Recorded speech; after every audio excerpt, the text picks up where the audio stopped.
what's going on, everybody? Welcome back to episode 4 of Thought You Should Know. I'm here with Bryce Babcock, an insurance agent, and we're going to find out if you're covered. Bryce, you want to introduce yourself? Yeah, so my name is Bryce Babcock. I've been an agency owner with Farmers Insurance for, I'm in my 12th year right now. Started when I was 23 years old, and luckily me and Devon go back a little ways, so I'm just happy to be here. Thanks for having me. Absolutely, thanks for coming. All right, let's dive right in. What is homeowners insurance and why do you need it?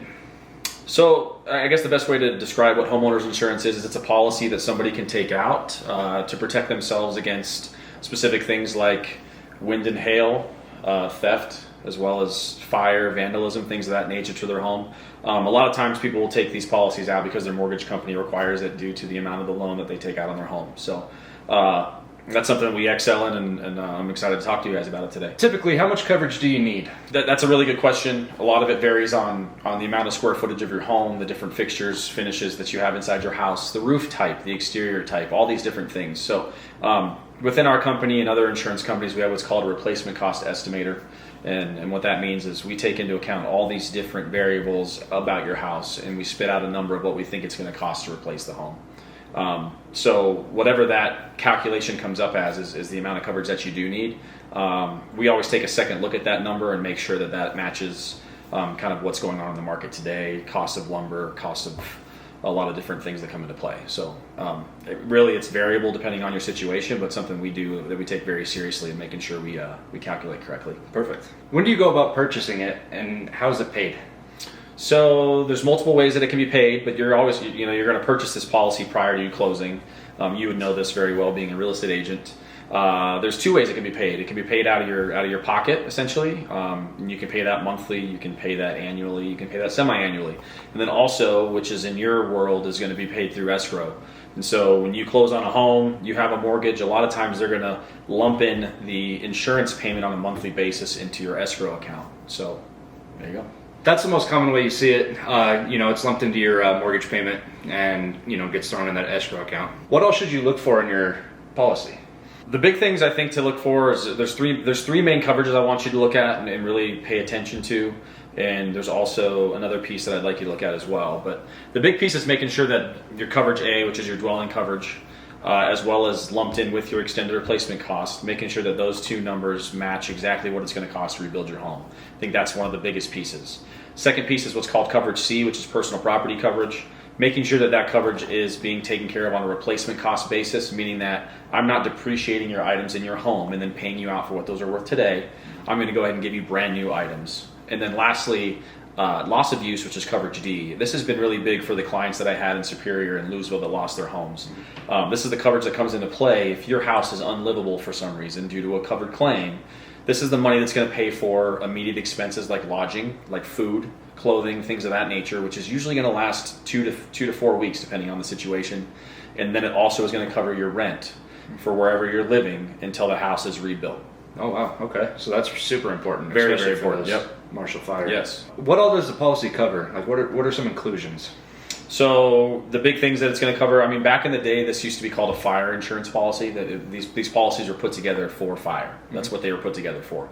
And then over time, we started including different things within these policies as well. So I'd say the main 4 things that this policy is going to cover is obviously fire. It's going to cover any wind or hail type situation that happens to the home. It's going to cover theft.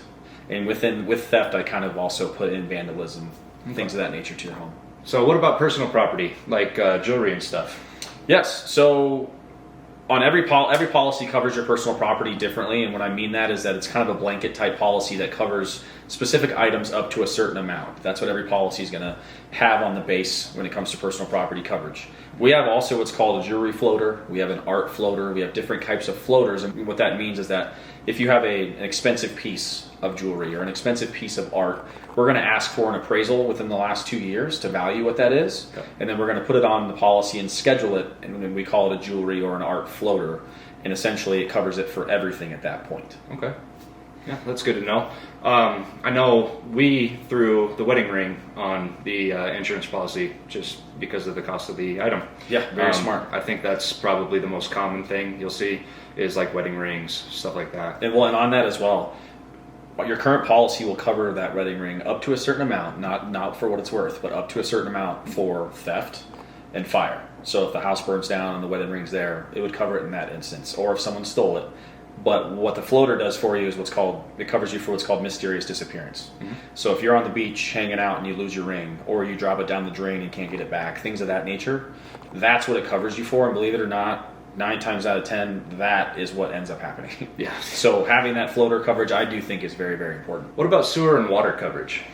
Sewer and drain, really, really big in Colorado. We have a lot of blocked sewer lines. We have a lot of cracked sewer lines that happen here within homes. And so I think it's a very, very important coverage to have. We include up to $5,000 on every one of our quotes, no matter what. Mm-hmm. No ifs, ands, or buts about it, because I've seen what this claim can do to people. It's dirty, it's nasty.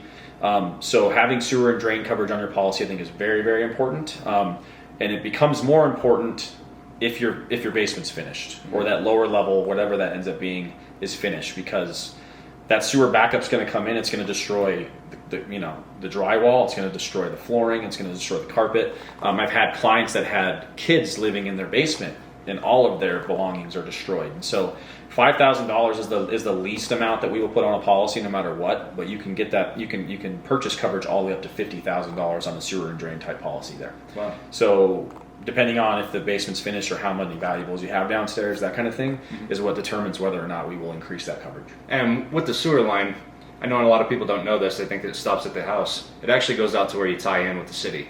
You own that all the way out to the street. So to get something like that repaired, they got to dig up the street, dig up the concrete. It gets pricey. What's not covered in a typical policy? Well, for the most part, in Colorado, every homeowner's insurance policy is not going to cover natural flood. It's a very, very big, common, I would say, misconception. People think flood is covered, and it's not. Now, if I have a dishwasher or my water heater or something of that nature, a pipe bursts inside my home and causes damage, that's different. That's not natural flood. That's flood from something that broke. That would be covered by the insurance policy. So just understanding that, I think it was 2016 or 17 when we had that 10 to 12 days of just straight rain. Mm-hmm. It was horrible. That kind of flood moving into people's basements was something that wasn't covered on their insurance policy. Oh, wow. So for people to know that, I think it's very important. Definitely. So we talked a little bit about replacement cost and actual cash value. You want to explain that a little bit more? Yep. Big deal in the insurance world today. So let's just talk about replacement cost first. What replacement cost means is that I'm not depreciating your items based on how long they've been in place and then paying you out based off of that. Replacement cost means that I'm going to give you something brand new in return for whatever happened in the claim. So let's use a roof, for example. Your roof's 10 years old, gets smoked by hail. If I had an actual cash value settlement on my roof, they would depreciate my roof for being 10 years old. Then I would pay my deductible, and then the insurance company would take care of the rest. You're paying, tens of thousands of dollars out of pocket in that instance. If it's a replacement cost policy or a replacement cost roof, I'm giving you a brand new roof, mm-hmm. for what, and all you're doing is paying me your deductible. So really look into your policy language, look into your policy declarations. I can do that for you if you need me to, but make sure you understand that the roof settlement is replacement cost, not actual cash value or what they would call a scheduled roof payment. Mm-hmm. Okay. So you want to touch a little bit more on deductibles?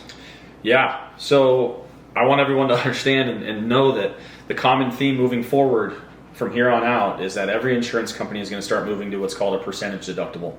And the percentage goes off of what your dwelling coverage is. So let's take, for example, your dwelling coverage is $500,000. Your deductible is going to most likely, moving forward, going to be 1%, especially on wind and hail.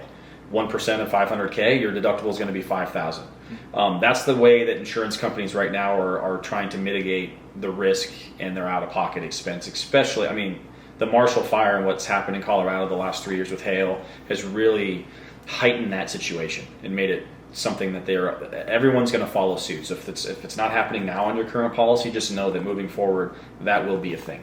Okay, good to know. Yep. So I know this year property taxes are going to be increasing. Are you seeing the same thing with homeowners insurance? Yes. I don't want to be the bearer of bad news, but all homeowners insurance in Colorado is going to start to increase if you haven't already seen it. I would say the average increase that you're going to probably see is somewhere between 20 and 30% on a yearly basis until we can figure out and get ourselves put back together in the state of Colorado. The Marshall Fire and what happened in Superior and Louisville didn't help that cause at all, and it's made it a very vulnerable situation. insurance companies are definitely acting in different ways than they have in the past. So yes, you will see those increase. It's just what it is.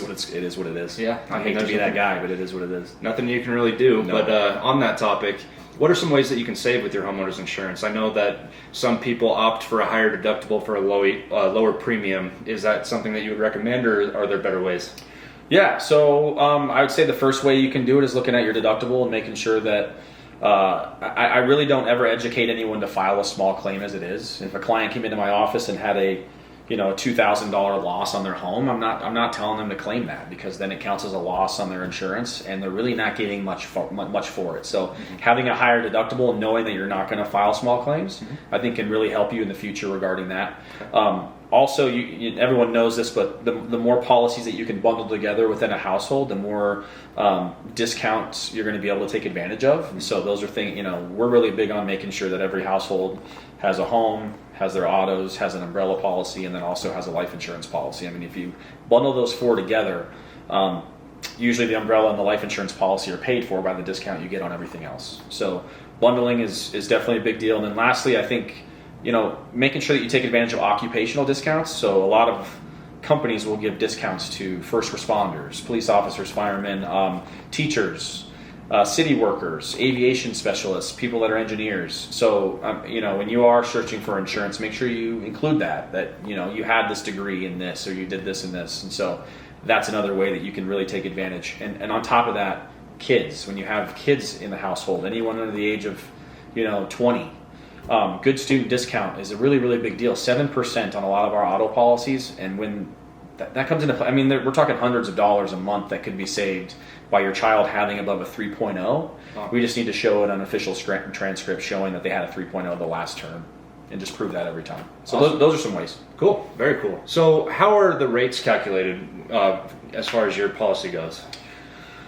So a lot of things go into this, but unfortunately we all get pulled in from an insurance standpoint by our zip codes. So for example, Thornton has had major hail hit, from anywhere from 2015 all the way to 2018, a lot of roofs replaced in that area. So that zip code, unfortunately, tends to be a little bit of a higher rated zip code due to those situations. So, but there's a lot of factors that go into somebody's specific rate. I'm talking about from a macroeconomic standpoint. When it comes to specifics, things like credit, things like, age, male or female, a lot of those different things, where you're located, a lot of those different things come into play with what your specific rate is. So Devon, if you came in and gave me an address to quote for a home insurance policy, and then I did the same for myself, we would have completely different rates because we're two different people with different things going on. And that's the same for everybody. Makes sense. Yeah. In the event that you do need to file a claim, is there like a time limit on that? Yeah, so what we really want to make sure of is that we file every claim within a year. And common sense would say that you'd want to file the claim right away, right? That's what most people would do. But back in 2019 in Louisville, we had multiple hailstorms within one summer. And so I had clients that filed a claim in May, got their roofs replaced, and then also had a hailstorm hit in September and had to get their roof replaced again. Oh, man. And so we've been advising clients to, first off, anytime there's a claim that happens, talk to your agent. Make sure you reach out and get their advice first before you start going and doing things. But we've been advising our clients to, if it's not life or death, to wait. Especially on a wind and hail claim, wait until the end of the summer before we file that claim and get that roof taken care of, because, there's a chance of it happening multiple times in one summer. And I just don't want to see my clients have to pay 2 deductibles and have 2 separate losses on their insurance record because we just didn't wait a few months, right? So, but yes, within a year is normally what we're trying to look for, and that's what I always advise my clients to do. So, say for instance, you have your hail damage and you're going to wait till the end of summer, but you forget about it and it's a year and a half later. Are you kind of SOL? The short story is yes. You need to file that claim within a year. There are certain situations that could be looked at differently from a claims insurance representative, but that's a big deal. Yes, I think that's something that you should make sure you get done within a year. I don't want to take that chance of it not being covered. So yes, definitely. Yeah, I ran into that situation with the client to where insurance wasn't going to cover anything, so the entire roof was out of pocket So just make sure that you're talking with your insurance agent and get that stuff taken care of. So another common question is, do you need an inspection to obtain homeowners insurance? So the short-term answer is no. You don't need an inspection.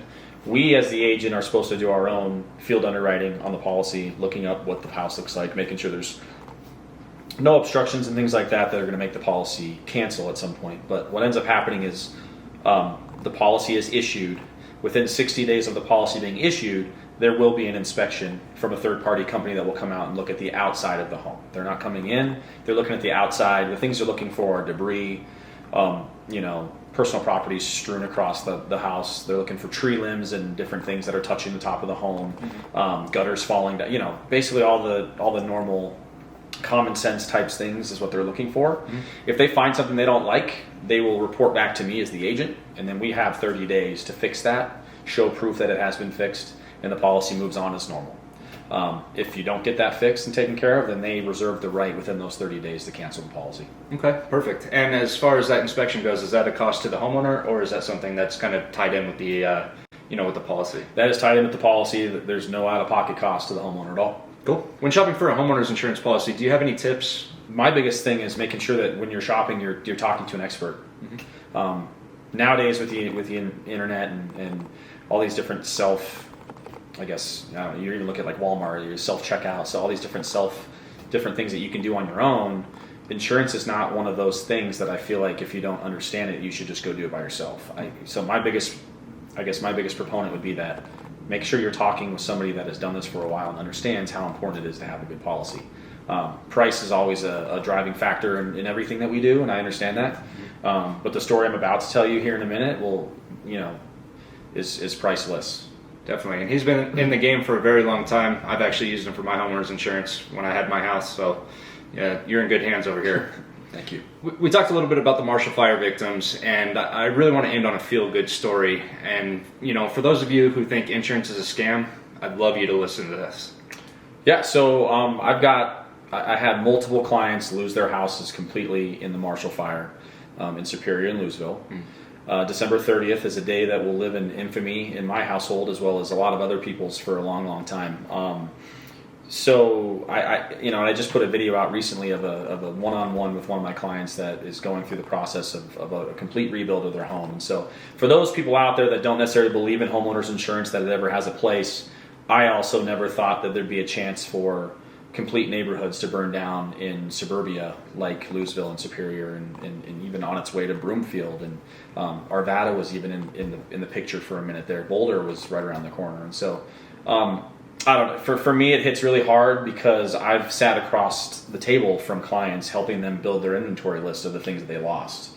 I had phone calls from clients coming in while the fire had not quite hit their home, but they're seeing their fence in their backyard completely in flames. And so for anyone out there that thinks that this isn't important, I would really just challenge you to go drive a little bit northwest or southwest, wherever you're located, and just roll through that neighborhood and see the rebuilding taking place right now. I will preface this by saying that there's a lot of horror stories out there of clients that did not take this policy seriously and are now paying for it. And so if I asked somebody the difference in $300 a year for a homeowner's policy that was going to rebuild their home completely versus one that's not going to, do you think at that point in time when they signed the dotted line that they would care much about that? But the answer is no. Yeah. And so I can't reiterate enough. I've pounded this drum a lot in the last year. It's just very, very important to make sure that you have an agent that understands what the cost of your house really is to rebuild, and understands all the market factors and the suitability factors that are happening in our state today. And I promise you, there's not a better person to understand that has gone through that than me. Yep. So anybody out there that wants to understand what their policy does, make sure that it is something that's going to get fully replaced if something happens. You know where to find me. Absolutely. Yeah. Well, with that, your house is your biggest asset, and most people's most expensive asset as well. So why not take the extra couple $100 and make sure that thing is covered, especially with a great agent like Bryce here. Thank you very much for coming on. Thanks. Appreciate you. Thanks for having me. Appreciate it. I'll see you guys next time.